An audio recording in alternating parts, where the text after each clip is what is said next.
All right, and we're back for episode 3 of Daily Fantasy Knockout. I'm your host, Drew. I'm here with my buddy Stonewall Stillman, and we're here to break down Ultimate Fight Night 85, Hunt versus Mir. Josh, how we doing?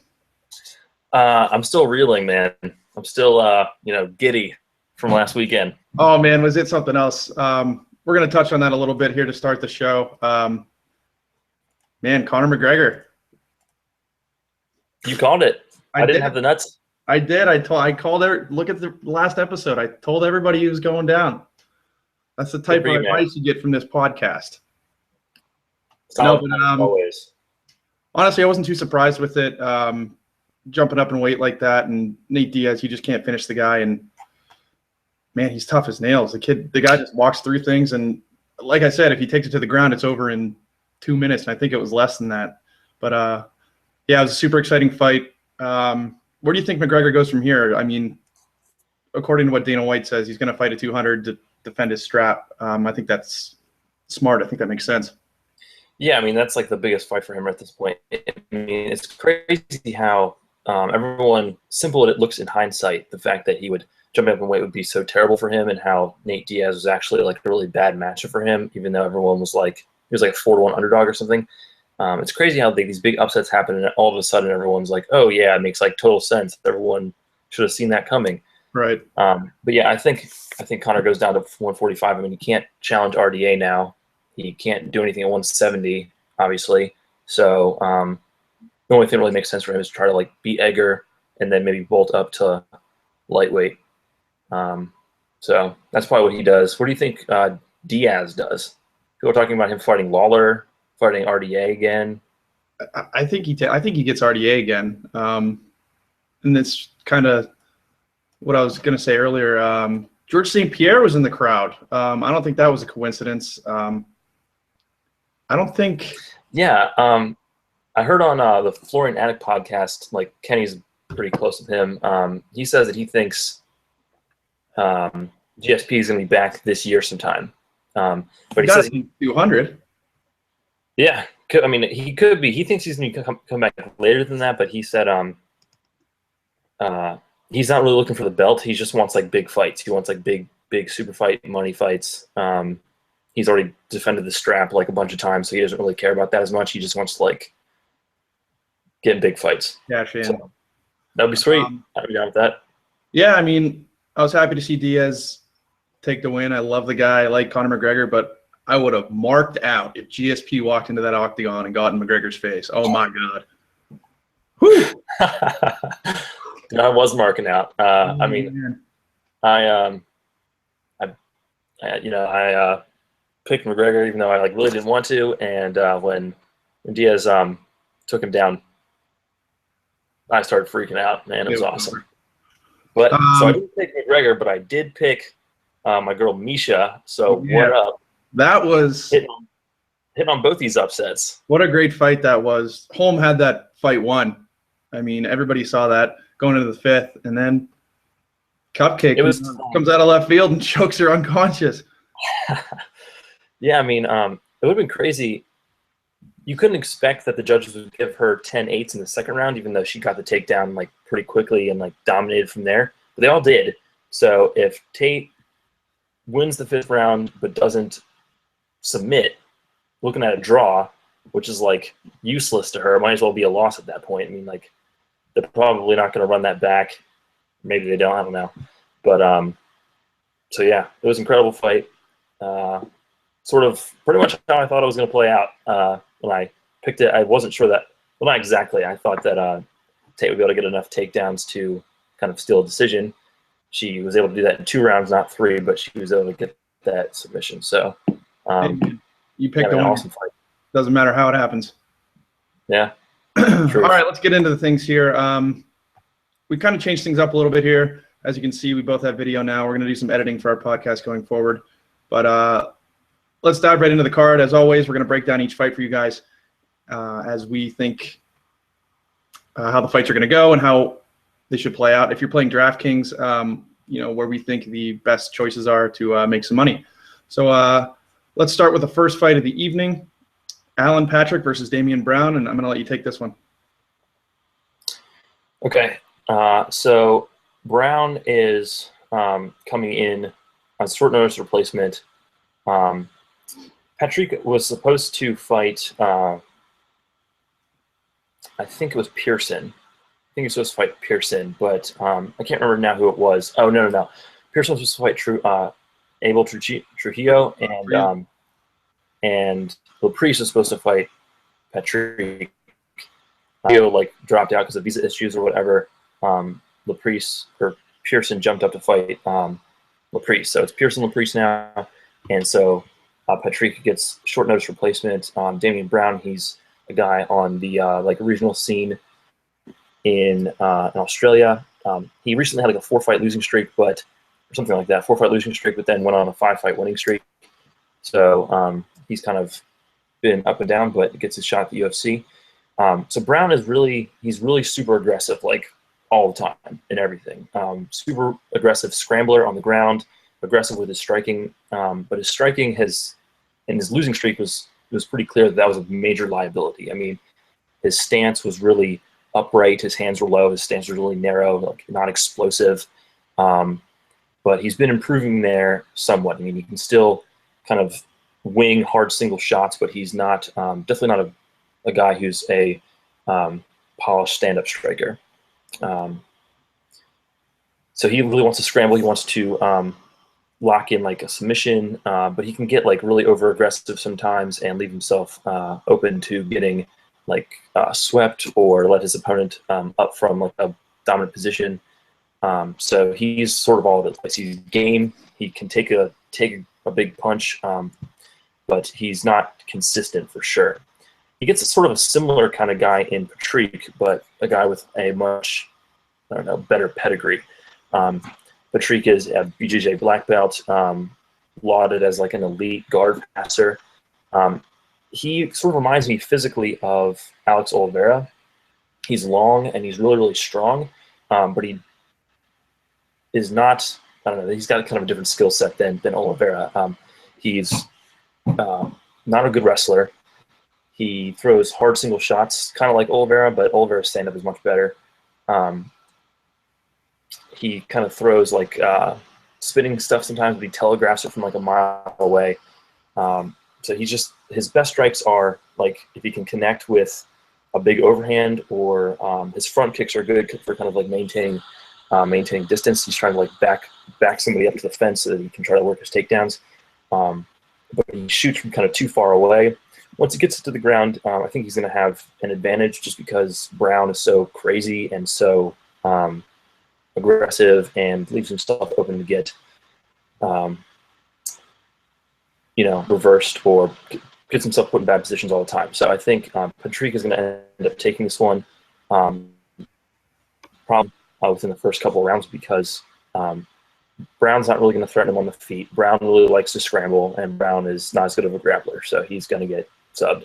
So that's what's happening here. All right. Alan Patrick is -260 in Vegas. Damian Brown, or Damian Bran, if you're a Yinzer from Pittsburgh, is +200. Patrick comes in at 10,800 on DraftKings. Damian Brown is 8,600. So you're going with Patrick in this one? You think he's worth that 10,800? Yeah, I mean, it's I think it's his fight. It's his fight to lose. He's been in there with better people than Brown, so yeah, I think that's his fight. I think that he can get the finish. Brown is just too crazy, leaves himself too out there to get something bad to happen. So I think that's what happens here. All right, that sounds good. Moving on to our next fight of the evening. It is Ross, the real deal Pearson, versus Chad, the disciple Laprice. And I'm going to run with this one. Ross Pearson is the Ultimate Fighter 9 winner. He comes in at 18-10-1 in his pro MMA career. Most recently, he lost a decision to Francisco Trinaldo in a pretty good fight. He's been alternating wins back and forth since 2014. Excuse me. Here's the deal with Pearson. If you guys have seen Pearson fight, you know he's exciting and you know what you're going to get. He loves to strike. He really loves this crisp overhand right that he throws. He moves around the octagon really well. He circles away from the power of his opponent, which is pretty key. You don't want to be walking into that overhand power hand, right? I noticed in watching his film that he's a really good counterpuncher. He likes to duck his head and go in for exchanges. And as they're separating from the exchange, he loves this counter left hook that he has. And he actually caught Sam Stout and knocked him out cold. I think it was a year ago or 2 years ago like that. He has great head movement. His takedown defense is good enough, in my opinion. And like I said, he's got huge power in his hands. He's a UFC veteran. He comes into this fight with experience. In a fight with Paul Felder, he showed some really strong clinch work, and I was surprised by that. I didn't see that too often from him, and you don't really see him going to the ground too often. He's a stand and bang kind of guy, and he does throw some wicked hard leg kicks. Moving on to Laprise, like we touched on earlier, he was originally scheduled to fight. Is it Abel or Abel Trujillo? Abel or Abel? Abel, I think. Abel. Well, here we go. Second fight in, and I mispronounced the name. Abel Trujillo tried Laprise, comes into this fight at 10-1. His most recent loss also comes against Francisco Trinaldo in August. He was TKO'd early in the first. Laprise was the Ultimate Fighter Nation's welterweight winner. He's training at a TriStar gym in Montreal, so his wrestling is polished, and he's an all-around good fighter. This kid is ultra confident. He's got the full arsenal of striking. He likes to lead with this left leg kick, and when he fought Brian Barberino, he threw these crazy high kicks. He really let loose with them. His striking game is strong. Like I said, his technique is really polished. He doesn't really throw many empty strikes. He utilizes his striking very properly with a bunch of 1-2 combinations, great footwork, and he likes to attack from different angles. He's not going to stand right in front of you, so he's always moving around, changing his angles. Another thing I love about this guy, and one of my favorite attributes of most fighters, is he really pushes forward, bell to bell. This kid's coming forward. He's got a motor. When he's striking, he doesn't load up on his punches, which is good, because some fighters like to telegraph their punches and swing these punches. You don't know when his punches are coming and where they're coming from, and they're always super accurate. He fought Cedeno a while back, and he showed a little bit of groundwork. I didn't see too much film on it, so I don't really have much to say. He did a solid job of controlling him from the ground. He gained mount to the end of the round and applied some pressure and really kept him down. And like I said, coming from TriStar Gym, who trains up there. The kid's, training with elite wrestlers, and he's very, very comfortable on the ground. But don't, play him at DraftKings thinking he's going to take this kid to the ground and submit him. He's only finished one of his career fights via submission. So he's just a pretty, a controlling wrestler. Some of the issues that I see with him, though, honestly, it was a struggle to find many holes in his game. But if I had to choose one, sometimes he tends to move directly forward. He works the angles, but he occasionally moves directly forward when he's striking, and especially against a guy like Pearson, who loves to duck and throw that right uppercut and that overhand right. And counter exchanges, that could be a problem for him. And I really don't have much to say about his chin and how it'll hold up, because if Pearson catches you, you might be going to sleep. So the pick on this fight, let's take a look on DraftKings. Chad comes in at $10,100 and Ross comes in at $9,300. Chad is a -125 favorite in Vegas, and Ross is a -105 dog. So Vegas thinks this is a good fight. Vegas thinks this is going to go to the decision. I wouldn't be surprised by that. I'll tell you what, though, I'm really, really excited for this fight. These two guys push forward, and they love to strike, so it's going to be a sick fight. I can't wait for it. But I'm going to go with Laprise in this one. I think at TriStar, he's going to come in with a game plan to dodge the heavy overhand bombs from Pearson, and he's going to use his angles really well when he's striking. Pearson never goes to the ground, so I'm going to favor Laprise if the fight happens to go that way. And for some reason, I feel like Pearson, when he ducks his head like that, I just see Laprise catching him with a wicked head kick and storming him and finishing this fight TKO, probably in the third round if I had to guess. So with Pearson, he's been around for so long, he's got a lot of wear and tear on the tires. Laprise has only had, 11 fights? Yeah, 11 fights. So I'm going to go with Laprise. by TKO in the mid to late third round. Bold pick, man. I mean, I was pretty surprised actually that Laprise is the favorite here. But then after you go and you look at Pearson's record, I mean, he does alternate wins and losses. He's right in there with the really good guys, Felder and Barboza and Dunham. He's in good close fights with most of those guys, but he's coming off on the wrong end against the elite. Then he beats the guys that aren't elite anymore, like Stout and Maynard.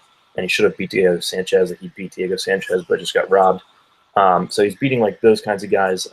So you're thinking that Laprise is more in the elite category, and he's on the other side of the gatekeeper that is Pearson. That's your thinking? Yep. Exactly. I think really close. I wouldn't be surprised if Pearson comes out there and knocks him out. I just like Laprise's game a lot more, and yeah, I'm going with him. Good stuff. Yeah, at 10,100, I think he's a pretty good play in GPPs. I think a lot of people are going to be on Pearson because of his history to stand and bang, and they know his name and whatnot. But I'm going to have some pretty substantial exposure to Laprise, I think. All right, moving on to the first Fox Sports 1 prelim, Richard Filthy Walls versus Viscardi Andrade. Take it away, buddy. Yeah, man, we need to get that pronunciation in the week there for you because it's Andrade. Sorry. It ends like Andrade? Yeah, man, it's that Portuguese, that Brazilian. Whatever, dude. So this fight has two tough guys going against each other. Walsh is off of Tough Nations, the same season that spawned Laprise. And Andrade is coming off of Tough Brazil season 2 or 3, I forget. Anyway, one of the Tough Brazil ones. Anyway, so Walsh is a brown belt in Brazilian Jiu-Jitsu, but he hasn't really shown the best grappling. He's got pretty decent wrestling, but he mostly can showcase that against guys who have pretty weak wrestling. He is better as a kind of a pressure power puncher. He's pretty good at kind of drawing opponents' strikes out. He'll pressure them, kind of feint, draw their strikes out, and then he'll look to slip and rip. He's got pretty solid head movement, and he's dropped people in the first round a couple of times, but hasn't been able to put them away, which seems kind of fluky to me. If you're going to rock people in the first round, or if you're going to rock people, period, more often than not, it's going to lead to a finish. So the fact that he hasn't been able to get those finishes seems a little bit fluky to me. Where he can struggle is when he is out-grappled. On Tough, he got completely dominated by Olivier Aubin-Mercier, and he kind of, when he gets taken down, he can kind of get held down. He doesn't really offer a whole lot off of his back, but he's got good power. He's got a good chin, so he's pretty strong in the clinch with his knees. So he's pretty solid guy. Andrade is a black belt in Brazilian Jiu-Jitsu, and his striking is, kind of coming along. It was really not very good. It was not very refined at all on Tough. He's since tightened up a little bit, but he still kind of wings these crazy wide looping strikes. He's not really throwing very many combinations. He's just launching these haymakers at people. And he even grimaces his face up. He just makes this I'm gonna kill you face or something as he's whipping these punches at people, so they can see them coming, and that aggression can kind of leave him open for reactive for getting taken down. And he doesn't really offer a whole lot off of his back. He's much better as a on top than he is from his back. So his sort of awkward striking, I mean, he's got a solid chin too. He is trying to up his counter game a little bit, but it's I don't think it's at the same place that Walsh's is. So I sort of favor Walsh here. I think this fight is kind of high variance. Both these guys have big power, and if they connect cleanly, it could end at any point. And they've both had a tendency of getting hit, at least at some point. But I favor the Aussie Walsh because I think he has slightly better wrestling, so I don't think that he gets taken down consistently in stalled out on the ground. I think he's better in the clinch, and I think he's got better striking defense than Andrade, who's really wild and takes his fair share of shots more than Walsh does. So I favor, since they're so tough, I'm going to favor this go to the decision, but I like Walsh here. Okay, Walsh comes in at $9,400 and Andrade at $10,000, and both are minus 115.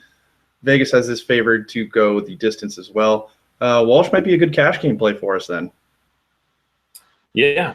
I mean, I think it's high output, should be a high output striking match for the most part. So, yeah, I like Walsh here. I think he's a pretty solid play at 9,400. All right, moving on to our next fight. Leslie the Peacemaker Smith versus Rin Nakai. I'm going to start with Smith here. Actually, I'm going to give you guys DraftKings stuff first. Leslie Smith is $10,400, and she is, sorry, I don't have it in front of me, a minus 165 favorite. Rin Nakai is $9,000, and she is plus 135. Leslie Smith is 7-6-1 in her pro MMA career. Most recently, she's coming off a doctor stoppage. She lost to Jessica Ai. She fights out of Caesar Jiu-Jitsu, and just like her training partners from the 209, she's got high volume strikes. She's real aggressive. At the same time, in her most recent fight with Jessica Ai, she was really slow. She was getting tagged by Jessica Ai left and right before she would even throw a punch. And speed could be an issue in her fights. I don't see Rin Nakai as being overly fast, but that is an issue with her. She doesn't handle speed too well. She does throw some serious power behind her punches when she does connect. Side note, I should have said something about this. Her fight with Jessica Ai, it's one of the strangest TKO stoppages I've ever seen in my life. Ai throws this right hand and pops her ear. Like, I'm not kidding, her ear pops off in the first round. Thanks. Takes it into the second round, gets hit again, and the doctor, comes in and stop it. In the slow-mo, you see this ear just burst. And it was pretty nasty. I've never seen anything like that before. It was separated from her head. Joe Rogan was freaking out, saying how she could lose her entire ear. She took more shots, and it was really nasty. Nice. Most of her opponents, though, their game plan seems to establish a jab. But I'll talk about Nakai later. I don't see that as being a problem. Previously to Jessica Ai, she fought Jessamine Duke, and this was actually the fight where I saw her output that everybody talks about. She was unloading on Duke early in the fight, and I don't think Duke's that good, so I'm not going to put much into it, but she did TKO her in the first round. Before that, she took on Sarah Kaufman. High-level energy, push the pace, push the fight. But some things I did notice, she tends to stand a little flat-footed, and she wings her punches at her opponents. Kind of like Diaz, how he's got that awkward flat-footed stance. He just stands there and bangs and takes a bunch of shots. And, parlaying into that, she stands into the pocket. She leaves herself open to strikes. Kaufman was just picking her apart with, multiple 1-2 combos. But she's tough as nails, and, she took it. She's really, really hard to put away. She's got great durability. Some of the issues I see with her, she isn't too crisp on the feet. And like I said, she stands in the pocket and looks to bang it out. And I haven't really seen much of her ground game in her UFC fights, so I don't really have an opinion on that. Coming out of jiu-jitsu, Caesar Gracie Jiu-Jitsu's camp, though, you got to think she's polished on the ground in the jiu-jitsu category. Moving on to Nakai, she's 16-1 in her pro career. She's 0-1 in the UFC, with her only loss coming to the current champion, Miesha Tate. She lost by unanimous decision.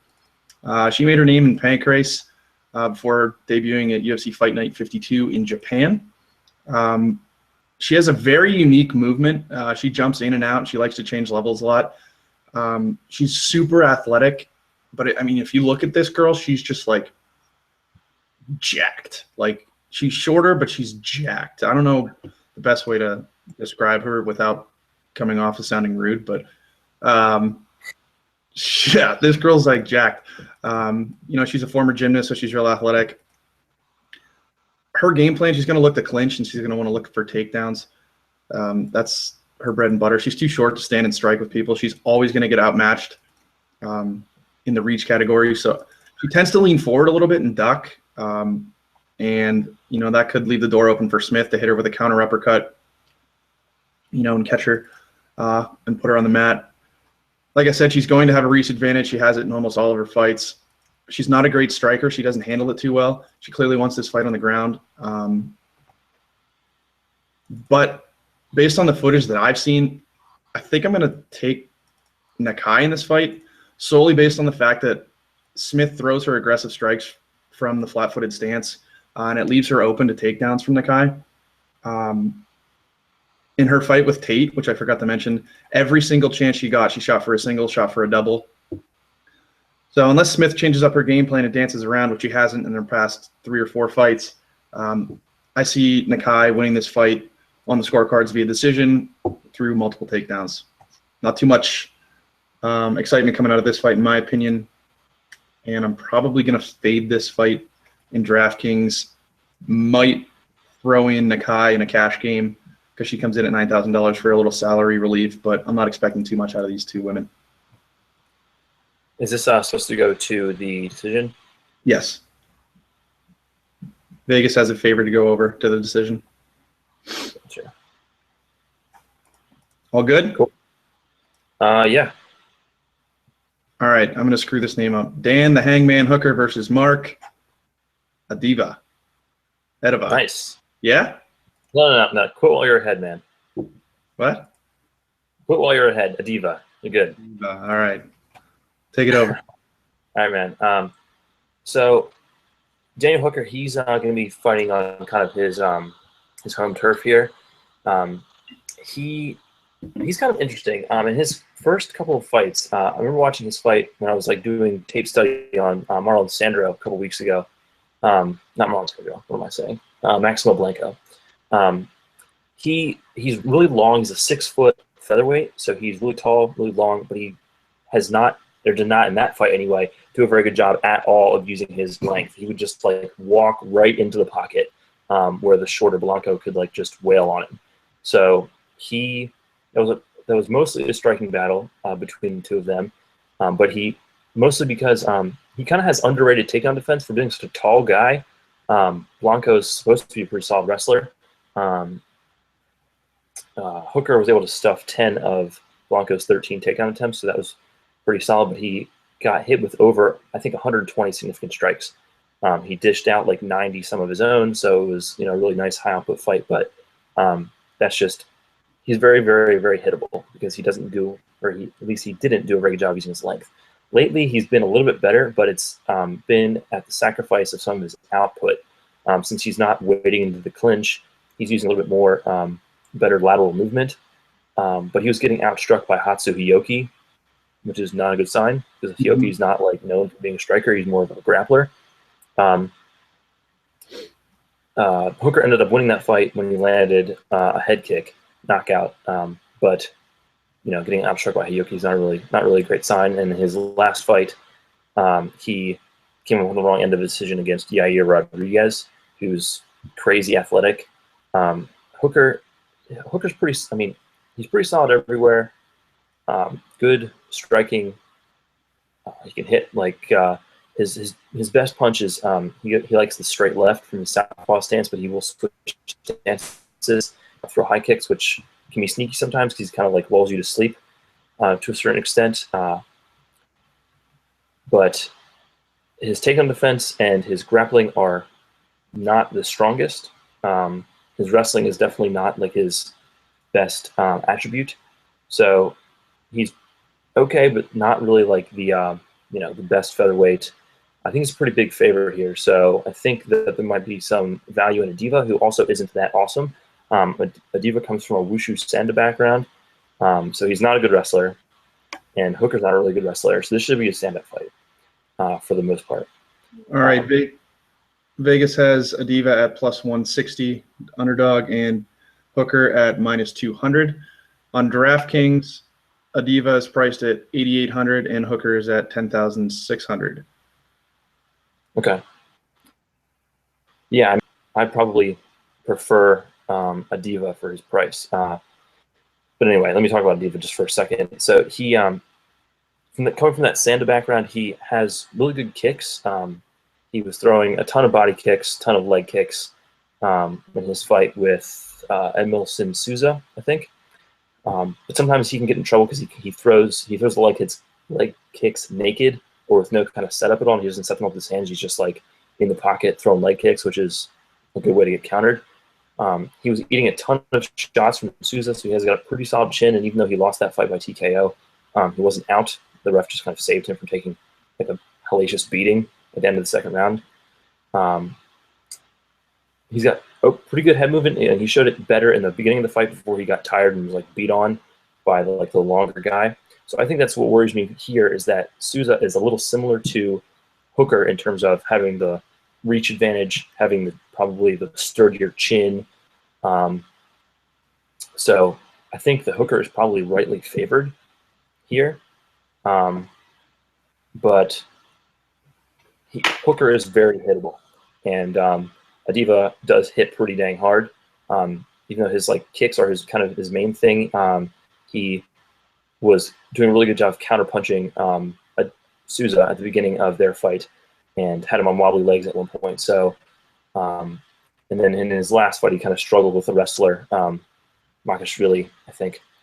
But we're not going to be seeing a lot of wrestling in this fight. So I think I'm picking Hooker in this fight, but I think that Adiva is definitely a live dog here.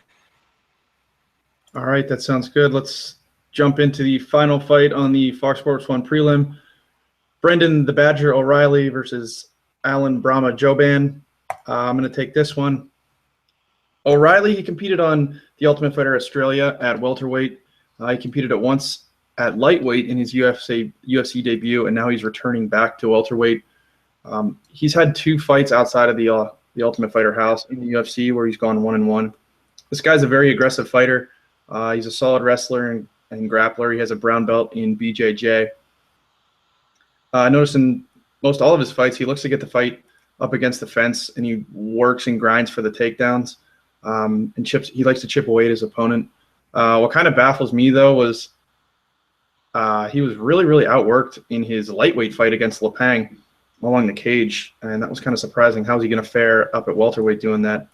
Lepang did take him to the ground, and he showed some good ground defense off of his back, especially when it came to controlling the posture of his opponent. So, if things go to the ground, I think he can hang on and hold his own.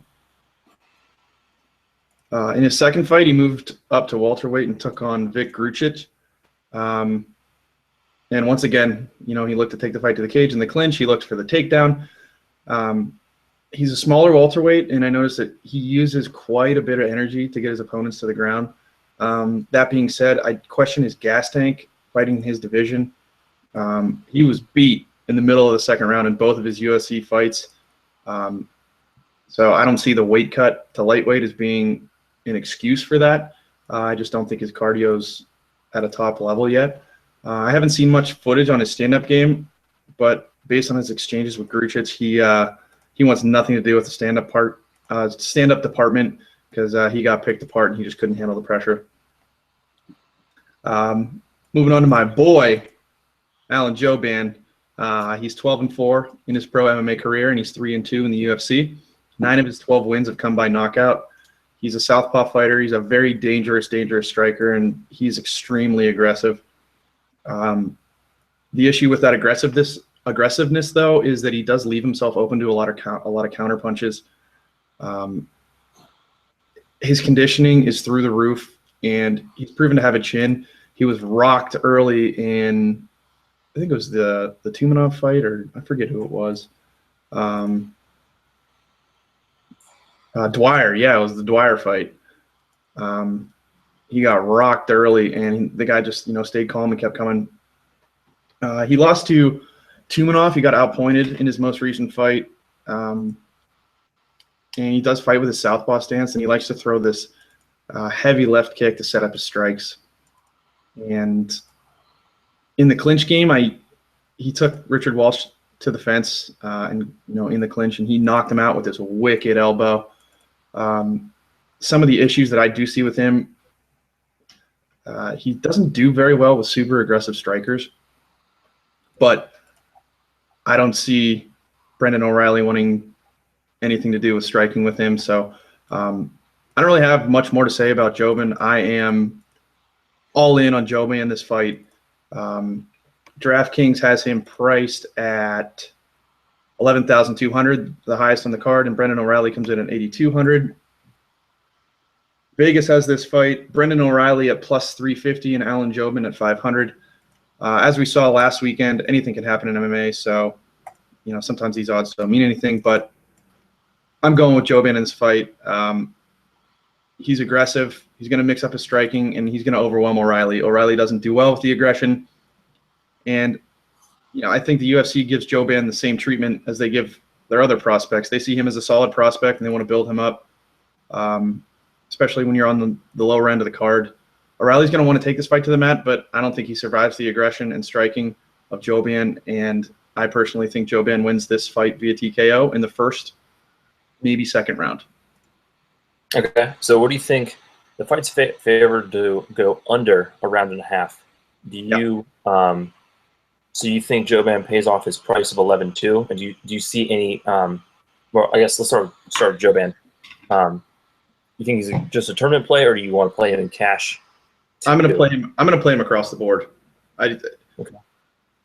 If any of you guys have seen O'Reilly fight, he's just not that good. And Jobin's going to come in and he's going to run through him.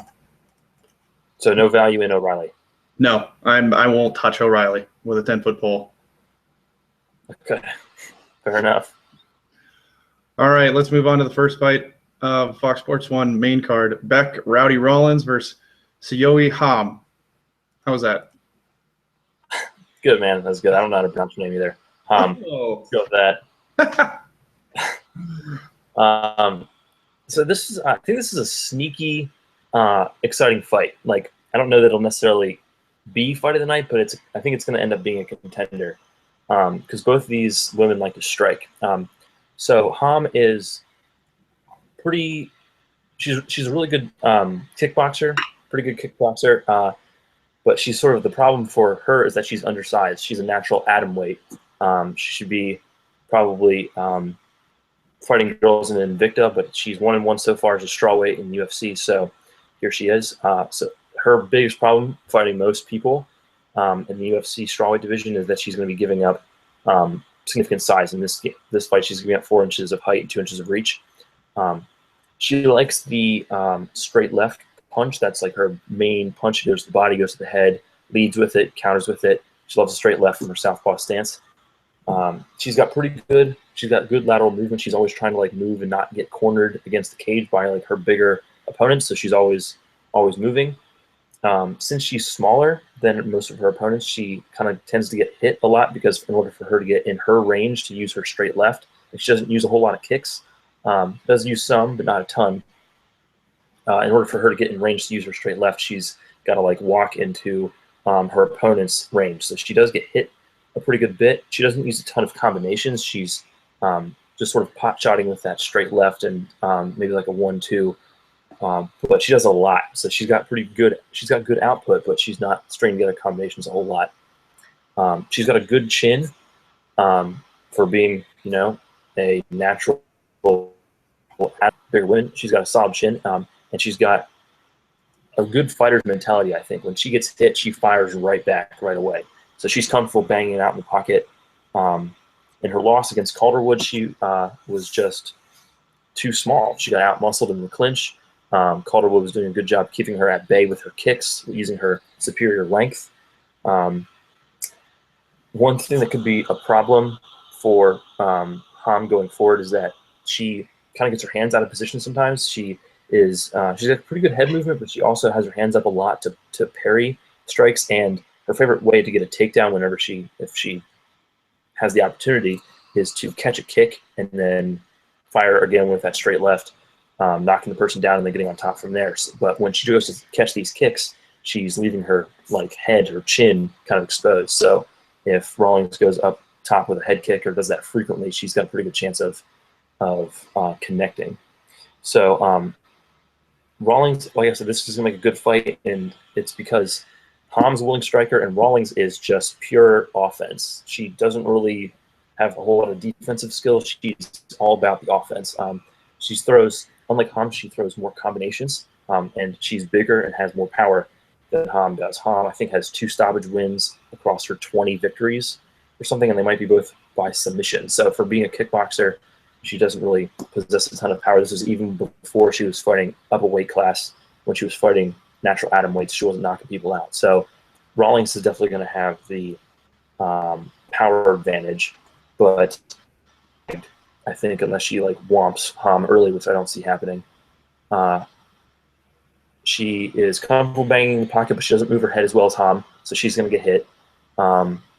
She wants to back her opponents up to the cage and unload, and she might have a little bit of a hard time doing that with Ham's lateral movement, but I see her eventually being able to like land something significant.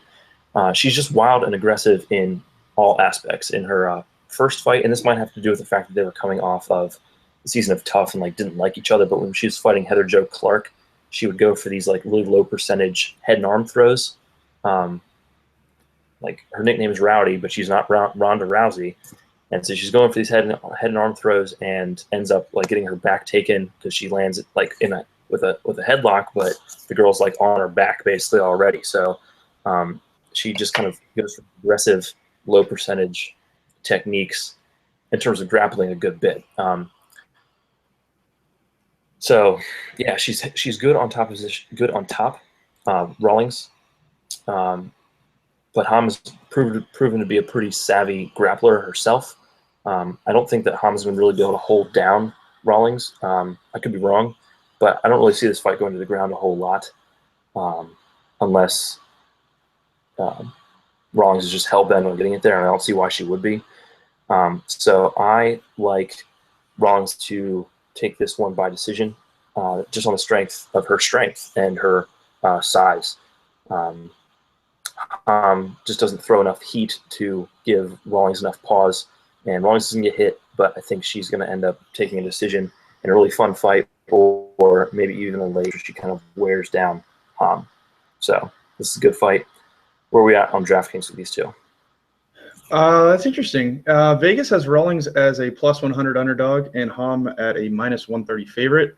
On DraftKings, Ham is priced at 9,900 and Rawlings at 9,500. So that could be some good cash relief for you guys making your rosters if you want to throw Rawlings in there. We think she's the bigger fighter and she's going to bully her way into a decision. Cash game play, in your opinion? Yeah, man. I don't think, like I said, Ham is not likely to win this fight via stoppage. I think if it does end by stoppage, I think it's Rawlings who does it. So yeah, for 9,500 in a striking battle, high output, going to the judges at worst, probably. Yeah, I think Rawlings makes a pretty solid cash play. Sounds good. I'm on board. All right, next fight, James Tahuna versus Steve the Boss Bossy. This is going to be a quick analysis for me, guys. Tahuna is 16-8 in his pro MMA career. He's coming off of 3 straight losses to Nate Marquardt, Shogun Rua, and Glover Teixeira. Although he has lost 3 straight, those aren't really bad losses, and all those guys have legit pedigree in the UFC. He holds some notable wins over Ryan Jimmo and Joey Beltran. In his most recent fight against Nate the Great, he dropped a middleweight, and I noticed that he likes to drop his head and he throws his overhand swinging right. And he looked pretty slow in that fight at middleweight. He's a really big middleweight.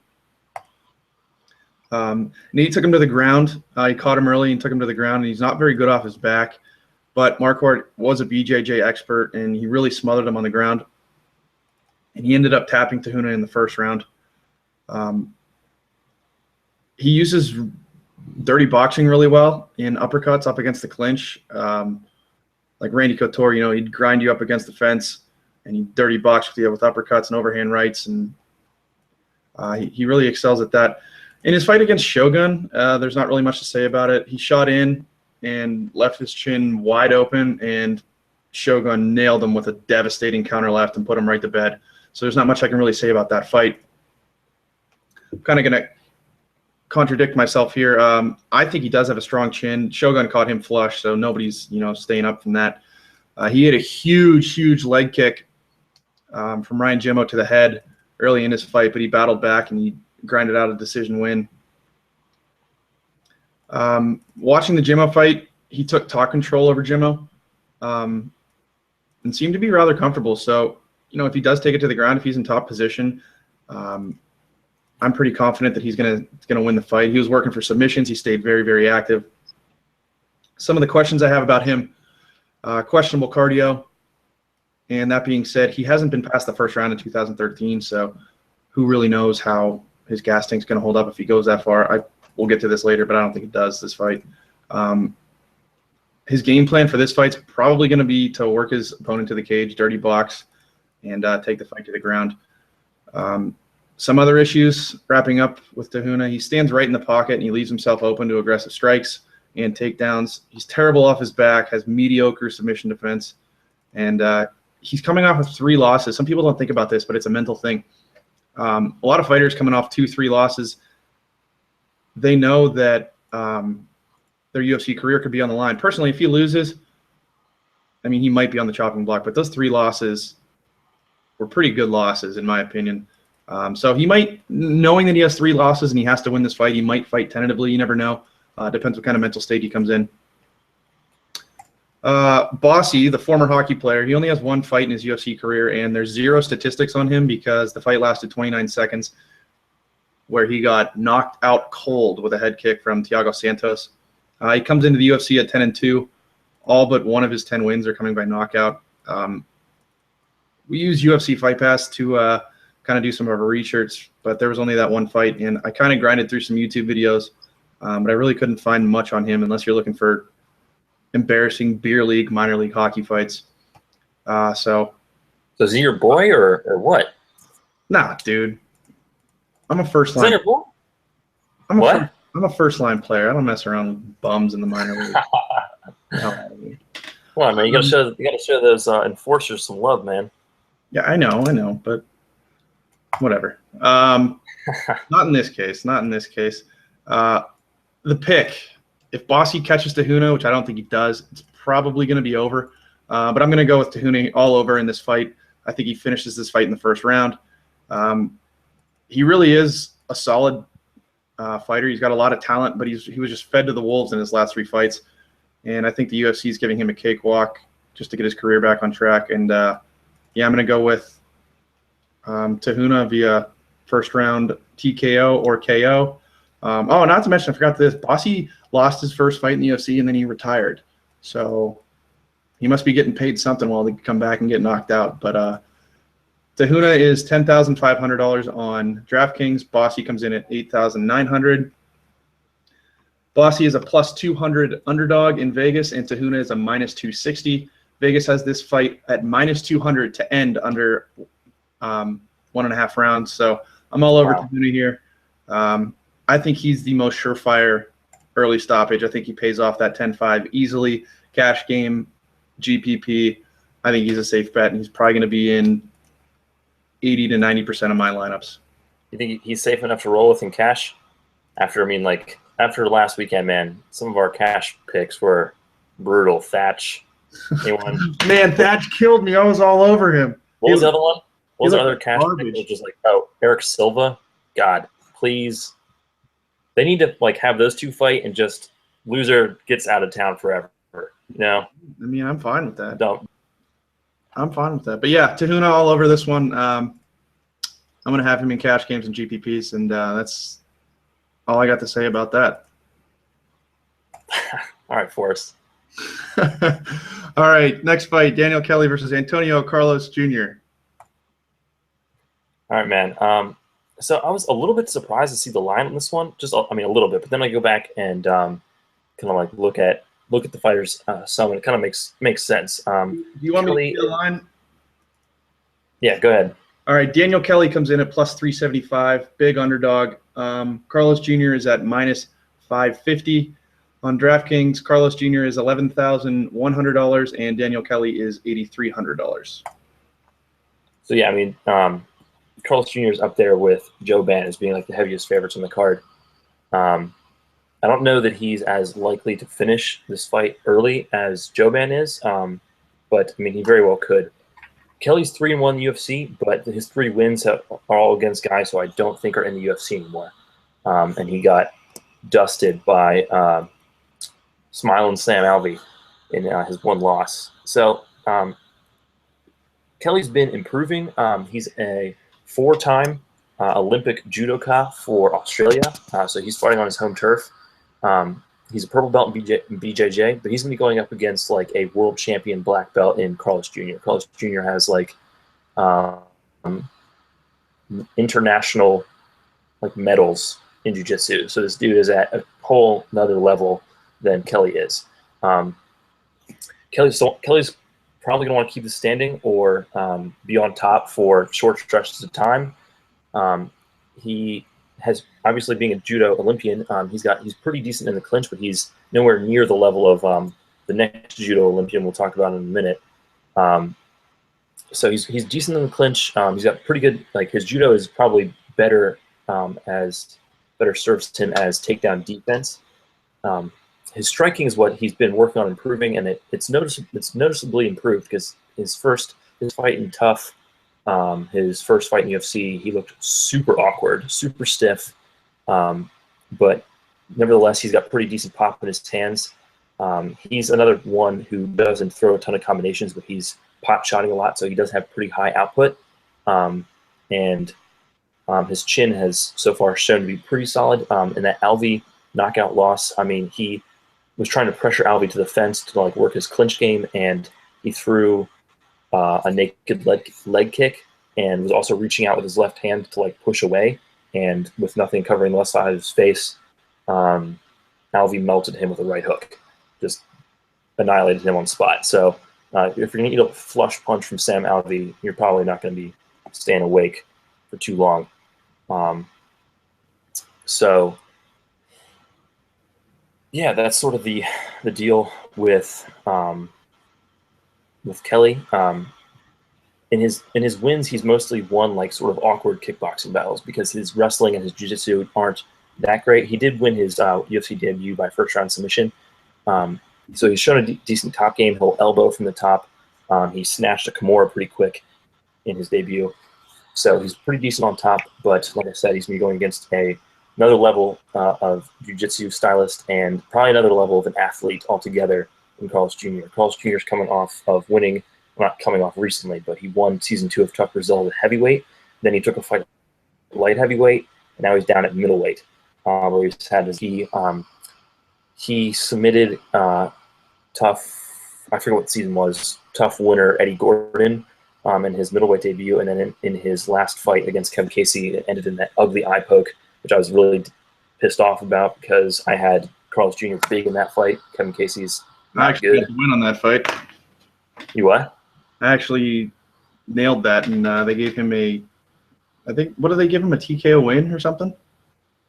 No, man, it was no contest, no nothing. What fight am I thinking of? What fight am I thinking of? I think he got kicked in the nuts or something or poked in the eye, but he somehow came away with the win. But anyway, carry on.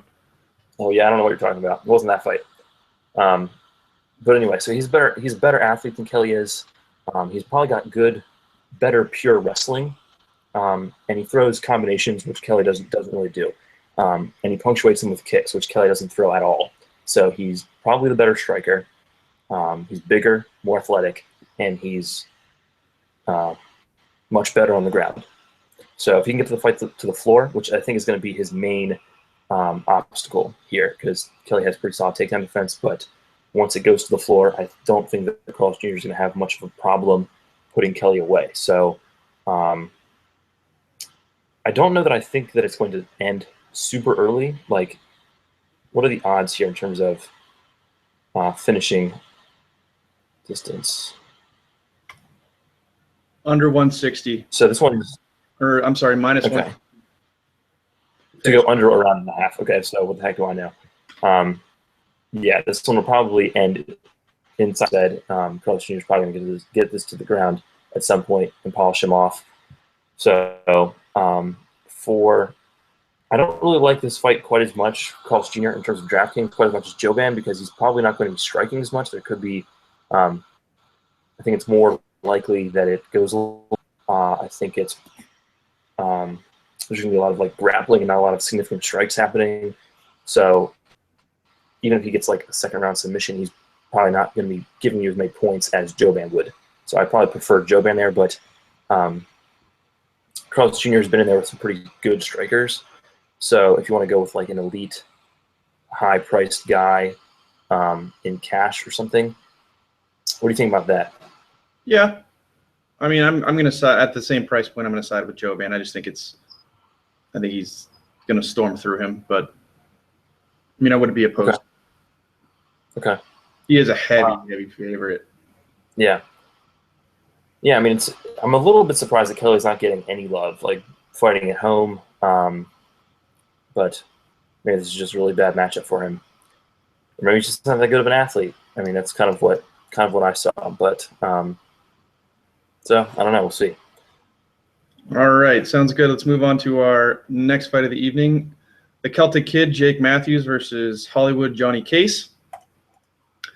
Matthews, let me start with DraftKings here first. I apologize. Both these guys are minus 115.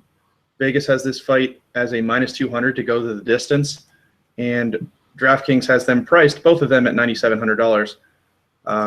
So that should tell you something about this fight. I am probably most excited for this fight. Matthews, he's the third youngest fighter in the UFC, comes in at 9-1. He's finished 8 of those 9 victories, and I think he's getting the UFC slow burn treatment as they're doing with their prospects. This kid's a stud. He's a huge prospect. He's got a ton of potential. He's this aggressive, in-your-face fighter. He throws every single shot with power and violence behind it, and he wants to end the fight. He pushes the pace, constantly engages his opponent. He really, really likes this explosive left hand that he throws, and he takes a page out of GSP's book with this Superman punch. It's pretty cool looking. He really pulls it off. But he's not just a striker. He likes to use his wrestling ability. He was fighting Areola, and he was just smashing him inside the guard with elbows, just relentless. And that led to a doctor stoppage after round 2. Piggyback off of that, he's very comfortable grappling. In all of his UFC fights, he shows solid grappling. He seems to thrive on pressuring his opponents up against the fence, and he works his grappling to set up for the takedown. And he choked out an elite grappler and submission specialist in Wagner Rocha. In that same fight, he showed a ton of 1-2 combos. He engaged with his overhand rights, and he followed them up with these heavy, heavy leg kicks that you could hear from the top row. I'm also really impressed with his resiliency. He got popped with an overhand right by Areola, and shortly after he got dropped with a head kick, and the kid stayed composed. He stayed composed on the ground control. He defended off submissions, and he threw this wicked transition where he laid some, like I said, he transitioned over into mount and just laid aggressive ground and pound on Areola. It was painful to watch. This kid's got everything you're looking for in a high-end prospect: striking ability, good clinch work, takedown ability, finishing ability. Some of the issues that I do see with him, though, he keeps his hands low, and he looks directly down the barrel of his opponent's shots. Chin or no chin, I don't care. That could be a problem. Counter fighters, when he rushes in for an exchange, that could be a problem for him. He got caught with his knee as he engaged James Vick, and Vick caught him in a guillotine, which led to his first loss in his UFC career. Moving on to Case. This kid's a stud, too. He's unbeaten since 2010. He trains out of Alliance MMA. He has really solid movement and great in and out. He likes to slide out of range, but at the same time, he's long enough where he lands his own strikes. He's a rangy striker. He overwhelms with strike output and pressure, and he's super comfortable on his feet. He works from a distance, and he likes to work the leg kicks outside. And the timing in his distance is spectacular. And counterpunching, like I mentioned before, he's really, really adept at counterpunching. He's got this wicked uppercut.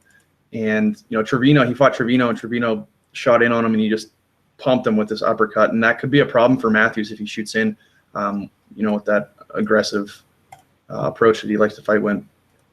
On the ground, he's got solid ground skills. He controlled Trevino and Perez without any problems. So both these guys are unreal, all-around fighters. I'm going to touch on this fight a little bit later in the show. But some of the issues that I do see with Case as well, I'm not sure how he's going to handle the pressure of Matthews. He hasn't been pressured by someone like Matthews. He's never faced that output coming at him. And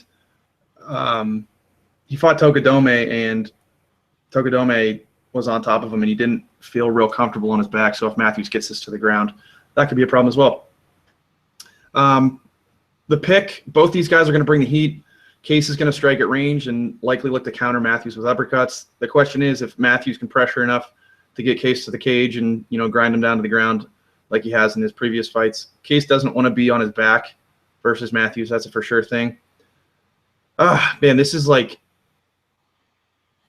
one of the tougher fights for me to call, but I'm going to lean towards Matthews, and I think he maintains the pressure, takes his fight to the ground in the third round, and ends it via ground and pound TKO.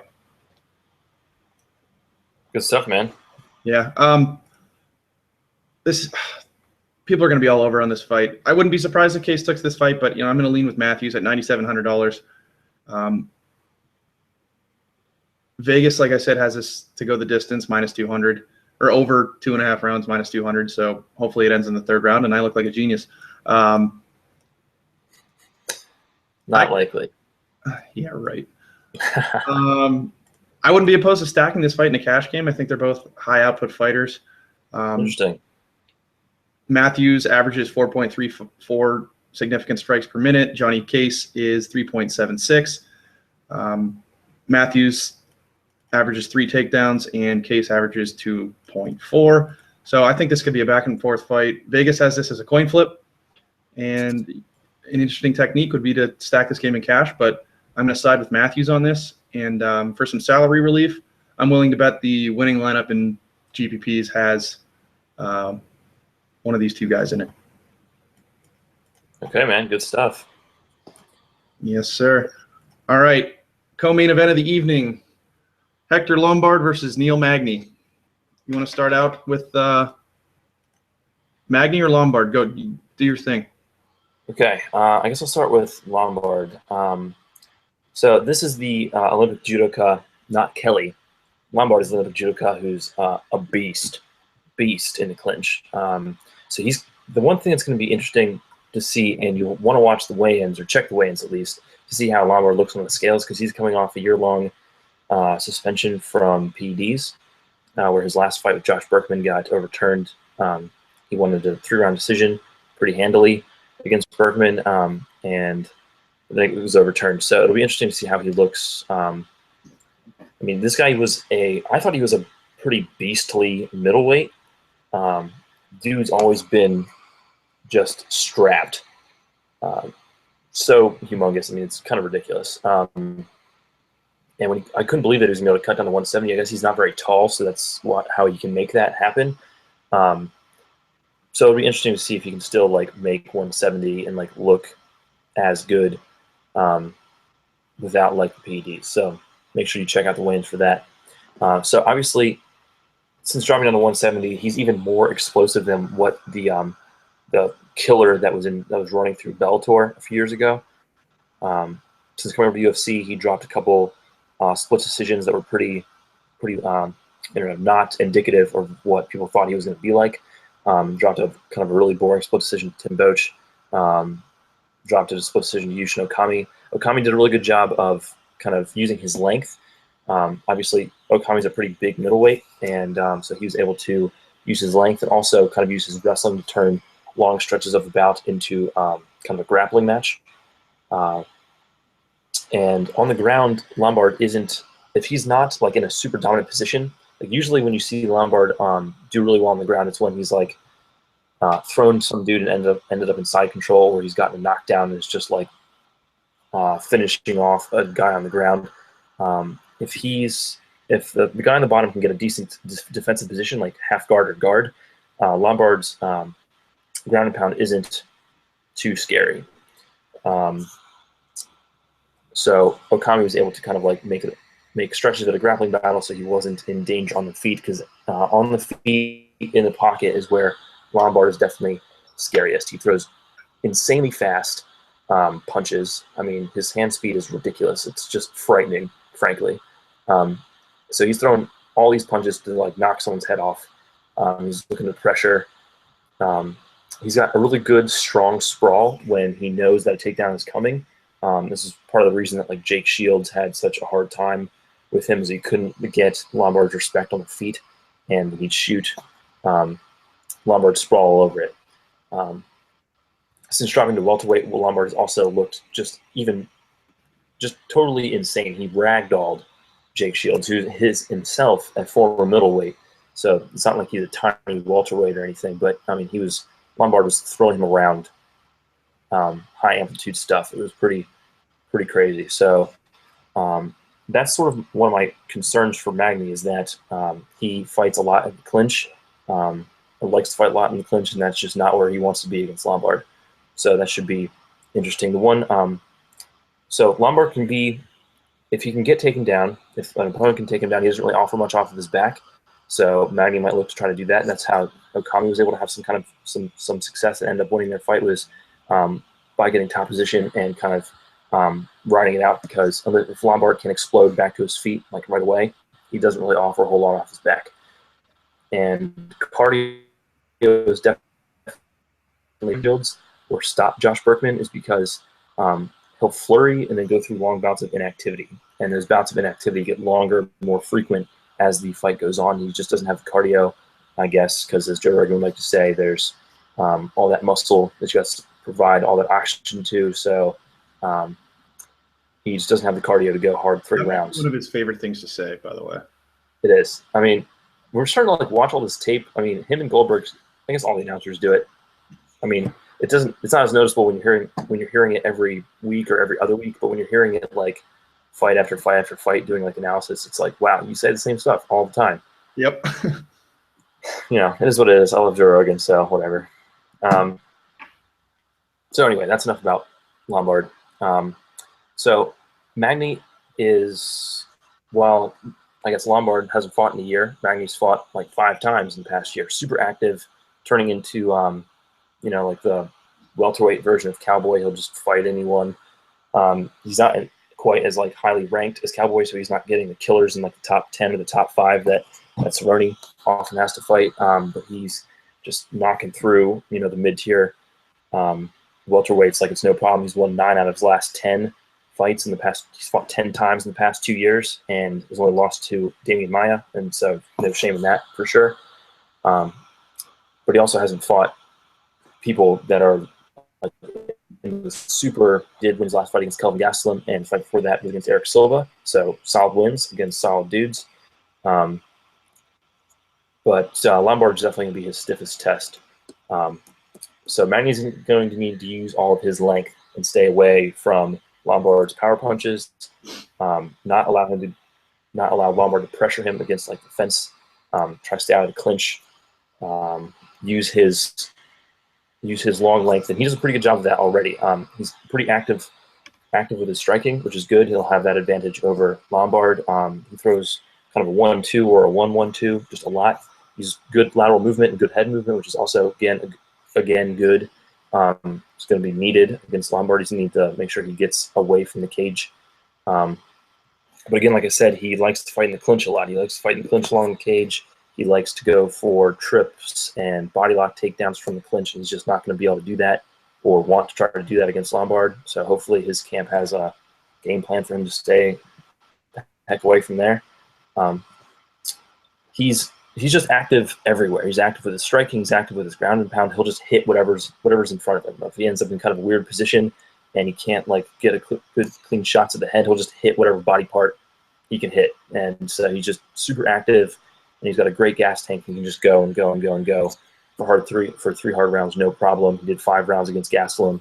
So he does a pretty good job of also negating. If he ends up on bottom, he does a good job of negating the opponent's offense from the top. So that'll be good if he ends up on bottom against Lombard. He'll need to definitely do that. So this is a good fight, close fight. I think it sort of comes down to what Lombard looks like coming off the layoff. If he's the same killer, the same beast that he's been in his welterweight fights against Shields and Berkman. I forget who he fought before that. I know he knocked out Paul Harris, but that was at middleweight anyway. Marquardt? Maybe they were. Marquardt. Yeah, he stormed Marquardt. That's right.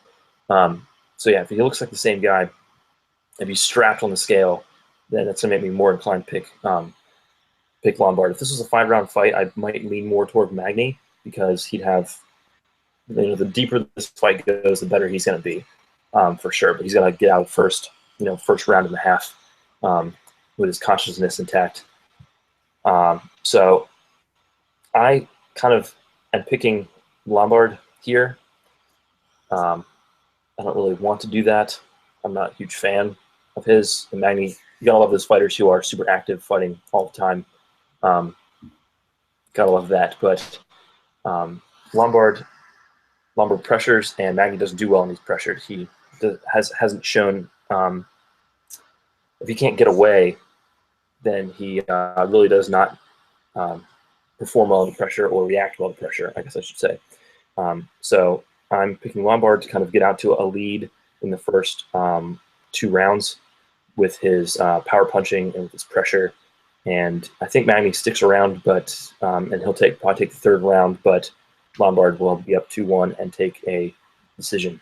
So that's my pick here. All right, Vegas has Magny as the favorite at -135. Lombard comes in at +105, and they favor this to go to the decision. I think I'm going to disagree with you here. I'm going to go with Magny in this one. Lombard, okay, like Joe always says, it takes a lot of oxygen to fuel those muscles, Mike. We know, Joe. We know. Yeah, coming off a year-long hiatus for steroids, he got popped there.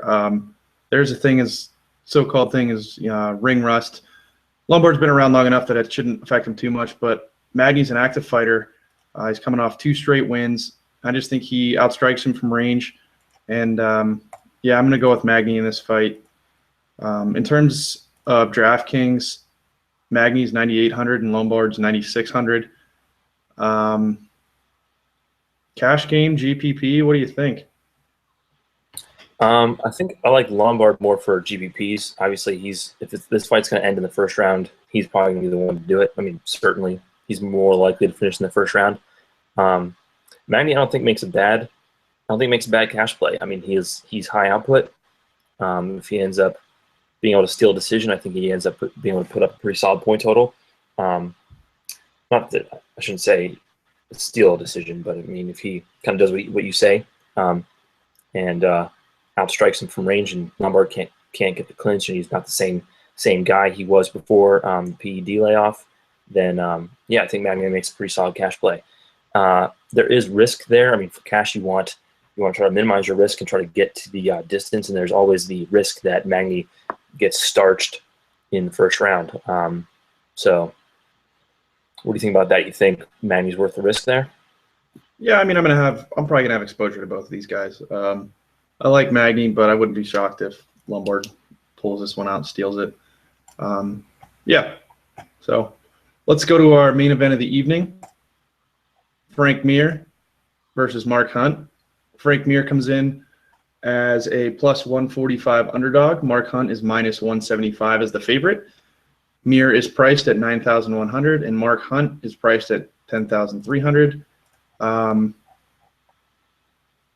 Heavyweight fight, man. Everybody expects 1st round knockout. It just depends which side of the coin it flips to. Unless you've got some inside information, I don't know about this one. Okay. You want to start, or you want me to start? I'll start. I'll talk a little bit about Mir. We've seen this guy so often. He's a legend of the sport. He's got elite grappling. It goes without saying. He likes to switch stances. Southpaw striker, orthodox when he's looking to wrestle. Some of the issues, especially as he got older, he likes to bend his waist, and he ducks down his head to the left when he likes to avoid punches. He's a decent athlete by heavyweight standards, but as he's gotten older, you can see he plods on his feet a little more until he explodes. To close the distance, he likes to throw out this little nothing jab just to close the distance to get in close. His clinch game is solid. He likes to knees the legs in the clinch game. He sometimes go to the head if he can, get the right grip and use his leverage to get his opponent down there. Does a real good job at checking his leg kicks. And he uses his strikes to cover the distance to get into the clinch. But he's still actually good at landing meaningful strikes while he's doing so. Some of the issues, Um, his hands kind of drop to his side sometimes. He uses head movements, and he outstretches his hands to block shots, which could pose a problem with Mark Hunt especially. His left hook is definitely his favorite punch, the one he knocked down Silva with. When he's up against the cage, though, he's pretty bad. He can get controlled, and he got worked over by Cormier and Barnett. And I don't know if you saw this last Orlovsky fight, but when you were putting together your blog on rotogrinders.com, you guys should all check it out. Thanks, dude. Thanks for the plug. Yeah, no problem. Pretty shameless. He looked really fat and out of shape against Arlovsky. But he did do a good job of blocking the right hands of Arlovsky, and he stayed alive. His chin, he's got a solid chin. He does a good job recovering when he gets rocked. Forget the fight where he got knocked out and stayed alive, stood up, and won the fight. It's slipping my mind right now. But yeah, that's really all I got to say with Mir. You guys know what you're going to get with Mir. If you have any additional Mir comments, feel free. Yeah, he's another guy who I want to see on the scale. I mean, like you said, he looked out of shape against Arlovsky. Mir's a guy who's gone through a bunch of different. I mean, he's been in the UFC so long, his body's looked kind of totally different in different fights. He tried to jack himself way up when he was trying to fight Shane Carwin, Brock Lesnar. Realized that Junior Dos Santos and Cain Velasquez are doing just fine, walking around at 240. So then he tried to get a little bit more svelte. But then his last fight, he does not look in very good shape. I don't know if he was injured or what, but I want to see him on the scale and see kind of what he weighs in at, what kind of shape he's in. Because if he's in bad shape, I'm going to be, even less inclined to pick him. But yeah, you pretty much covered it. I mean, he's a solid boxer. Obviously, he's got really, really good grappling credentials and edge on the ground if you can get it there. My concern for Mir is that he just doesn't have very good wrestling, and he's not going to be the better striker here. He's not going to outstrike Mark Hunt, and if he can't get the fight to the ground for a decent stretch of time, at least 30 seconds to a minute or something like that, he's going to have a hard time, I think, getting a win. I think he needs to get a submission here to win. I think he's not going to, like I said, he's not going to outbox Hunt. So should I jump into my Hunt analysis here? Yeah, it's all you. Okay. So, we sort of, like you said, we know what the deal is with Mir. We sort of also know what the deal is with Hunt. Coming over from the UFC, or coming over from Pride to the UFC, that everyone knew that he was a great striker, former K1 world champion, but his Achilles heel was always grappling. A bunch of I think 5 of his first 6 losses were by submission. He came to the UFC and was promptly armbarred by Sean McCorkle. So, yeah, it looked like it was going to be more of the same, but he's since turned it around big time. And what I really noticed when I'm watching tape on him is that he's got underrated athleticism. I mean, he looks big and pudgy, not quite as pudgy as Roy Nelson, but he's big dude, doesn't really move all that fast, but he really he can explode when he needs to, and he covers distance deceptively quickly when he's striking. So what I've seen lately, I mean, pretty much all of his latest fights, is that anytime he gets put against the cage, he explodes out right away. I mean, he's not going to get wall installed. He just does not let that happen. He's got really strong hips, so he just pushes out with his hips, shucks the dude off, and circles out right away, which you love to see from a striker. You don't want to see this guy get wall installed. And even if he's taken down, he does kind of the same thing. I mean, he's shown better takedown defense in the first place, but also a good ability to get up once taken down. He explodes up to his feet. And he's got, not a bad top game, too. In his fight with Verdum, of all people, he ended up kind of rushing in for a strike and knocking Verdum over. It wasn't a knockdown or anything, but he ended up on top and was in Verdum's guard for a minute, working his ground pound, and then he got out of there. So he has definitely shored up that part of his game to a large extent. I mean, I think if he's on bottom against Mir for extended periods, he's going to be in trouble. But but I'm not so worried that he's going to get taken down. This Mir is just not that great of a wrestler. Hunt was able to get up against Miocic, until later in the fight when he was just bludgeoned to death. But Mir is not at that level as a wrestler. He's just not. He's not at Miocic's level. He's got decent single leg, but I just don't think that he's going to be able to get the fight to the ground often enough, really threaten Hunt there enough. I mean, could it happen? Absolutely. Could he land a power punch and knock Hunt down and jump on for submission? Yeah, of course. Like you said, it's heavyweight MMA. But Hunt has a really, really good chin. I'm a little concerned for that, given the beating he took from Miocic, the fact that he was knocked out against Verdum and JDS. By the way, he was winning that Verdum fight. If you go back and watch that, he was winning his interim title fight with Verdum until Verdum landed like this step-in lunging knee that just like Hunt ducked into, caught him right on the chin, and put him down. He was holding his own against a guy who just like in his last fight beat up Cain Velasquez, essentially. So Hunt is definitely an upper echelon striker for the heavyweight division, and I think that he's going to put hands on Mir. Mir's got decent boxing, but he's been hittable. I can't remember if he's been like one hit knocked out before, but he has been knocked out. I know Barnett knocked him out. So his chin's not impenetrable. Obviously, I think Carwin and Lesnar knocked him out. That was like ground in this game, but I see Hunt being able to land something significant and ending the fight inside the first 3 rounds. All right, that sounds good. Did I go over the Vegas odds? We'll do it again. Frank Mir is plus 145 underdog. Mark Hunt is minus 175. The over-under set at 1.5. The under is at minus 120, and the over is at minus 110. That's kind of surprising. On DraftKings, Mir is priced at 9,100, and Mark Hunt is priced at 10,300.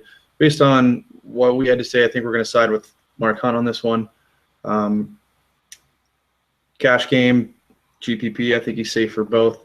I will definitely have some Frank Mir in my GPPs for the salary relief, because at the end of the day, it's heavyweight MMA. And, never count Frank Mir out. The guy's been around for a long time. He's been through it all.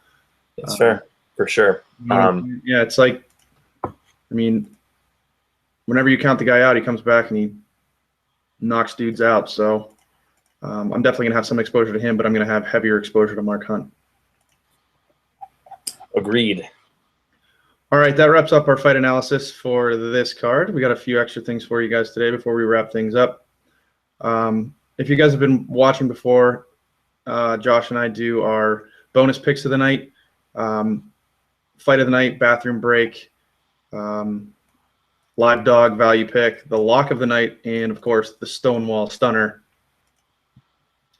And we're trying to mix it up and make it a little more fun here. So we are implementing a point system, and the point system goes as follows. With the lock of the night, you get nothing if you get it right, because it's the lock. It has to happen. If you get it wrong, you get minus 1 point. For fight of the night, if you get it correct, you get +1, nothing if you get it wrong. And if you correctly pick the Stonewall stunner of the night, you get +3. And we need to set like a little wager here. First one to 10 points or something like that. Loser has to do something. I don't know. We'll get back at you on the next podcast about that. So let's start with. Yeah, I'm excited to. I want to make this competitive somewhat.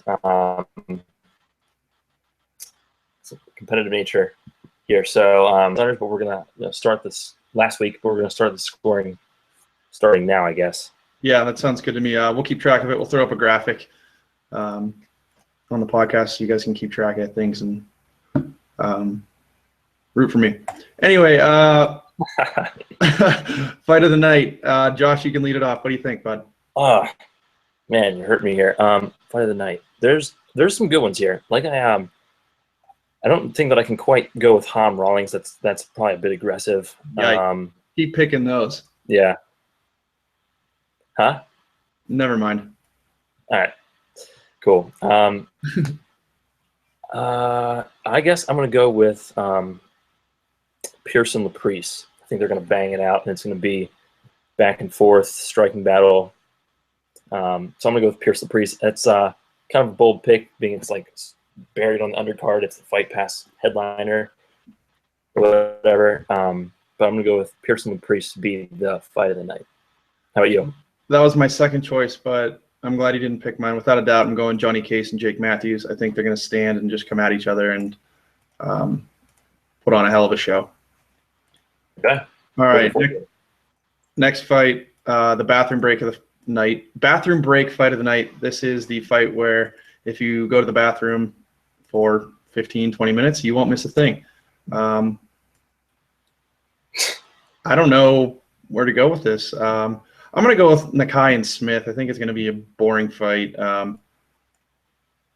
think Nakai's going to shoot for takedowns. Smith's going to try and strike. Nakai's going to take her down again and just lay on top of her for 3 rounds. So I'm going with Nakai and Smith. You stole mine. Yeah, I'm going to go with that too. I mean, this card has a lot of close fights and a lot of fights, not a lot of fights, but it's either like really close fights or it's fights that have like super wide odds here. So those fights are going to make the close ones are make for good fights, and then the ones with the wide odds, you're going to see some dude get styled on, and so that's always good. That's always fun to watch. So yeah, I'm going to go with Nakai Smith too. Like you were saying, you're worried about. I mean, it could end up being that Smith just whomps Nakai, but you're thinking Nakai's going to get that lay and pray going, get that wrestling going. So I'm in with you on bathroom break fight of the night there in our curtain jerker. So again, kind of like last when we did the Pittsburgh card, don't even turn on your Fight Pass until you're ready for Pearson and Laprice. All right, and the next one is the live dog of the night. By definition, it's a plus 150 underdog or higher with the best chance to win. I don't really know where to go with this one, so I'm going to take a shot in the dark. Damian Brown. Sounds good to me, huh? Yeah, man. Patrick is nothing. I don't think he's nothing special. So Brown could end up pulling it out. I'm gonna go with the diva. Like I was saying, there's a lot of close fights here. There's not a lot of huge underdogs who have. There's not a lot of like middling underdogs who have a solid chance. You've got guys like plus 400 Daniel Kelly, or plus 385 Brendan O'Reilly. I mean, not going there. So my live dog though is going to be where do you go? Markadiva. I'm going to go with Markadiva because Daniel Hooker is very hittable, and Adiva's got some solid striking. I think Hooker's probably got the better chin, so that's why he's favored, or part of the reason that he's favored. He's longer too, but if Adiva plants flush left hook on his chin, I think that he could definitely win. And Hooker's output seems to be declining, so he could even just win on points with his kicks because he's active with those. So I'm going to go with the diva for my live dog. All right, that sounds good.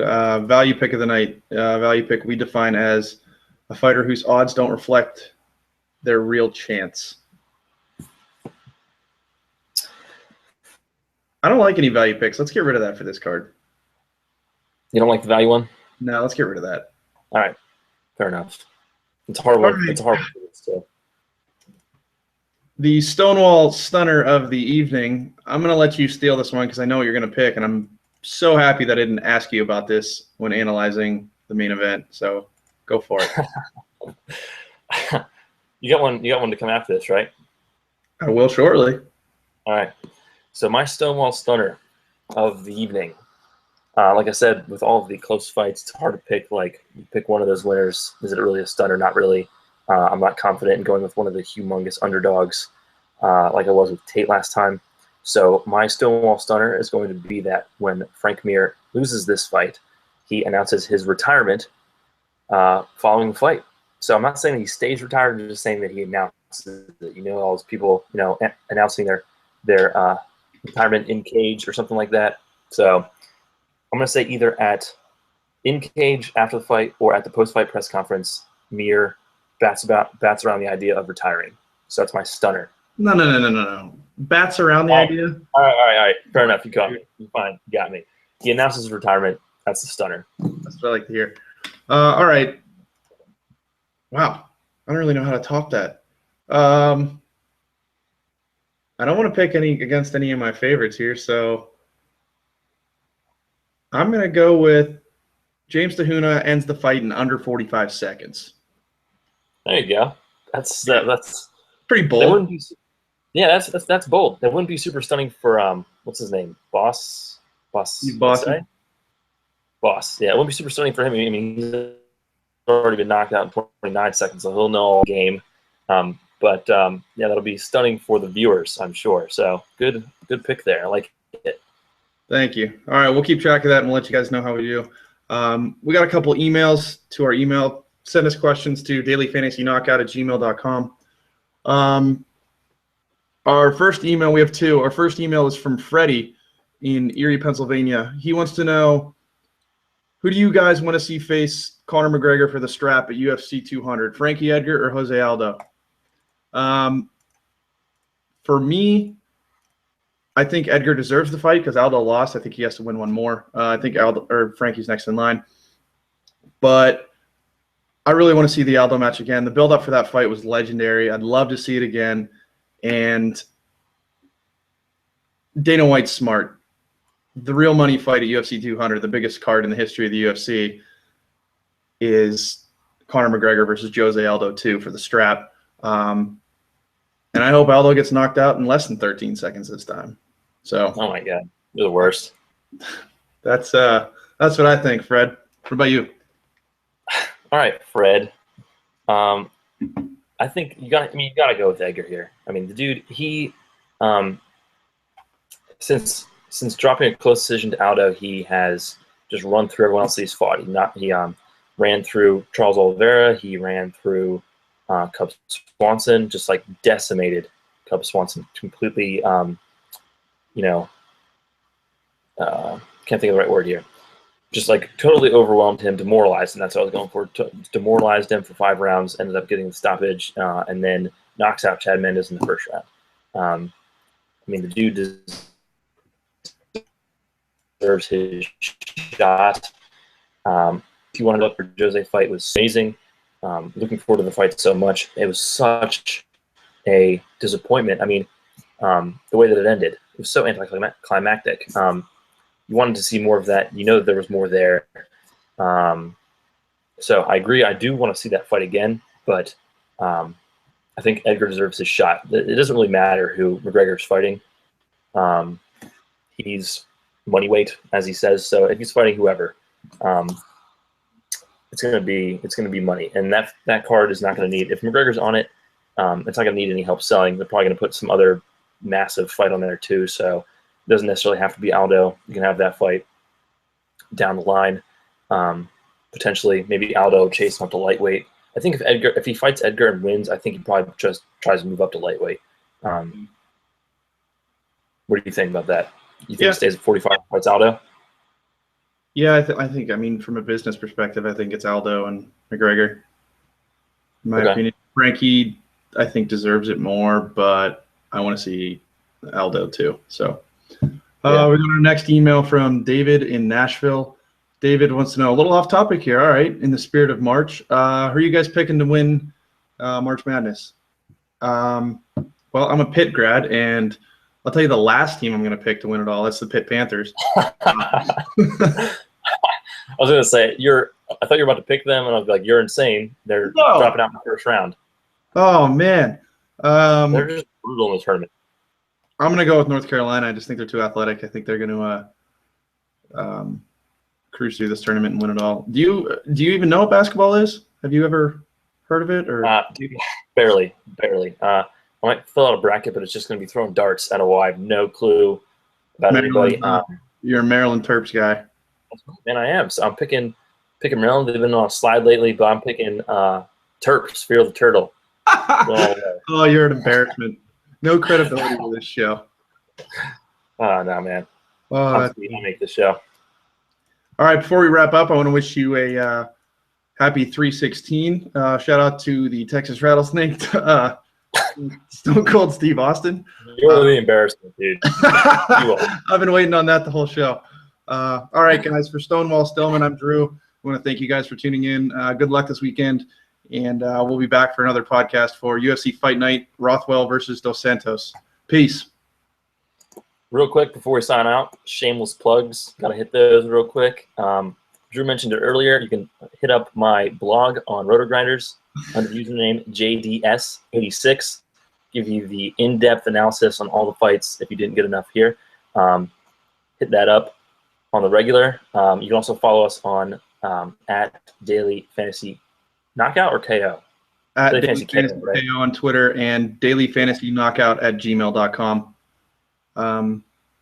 That's how you insert those emails. That's how you insert the plug, dude. All right, guys, that's all we got today.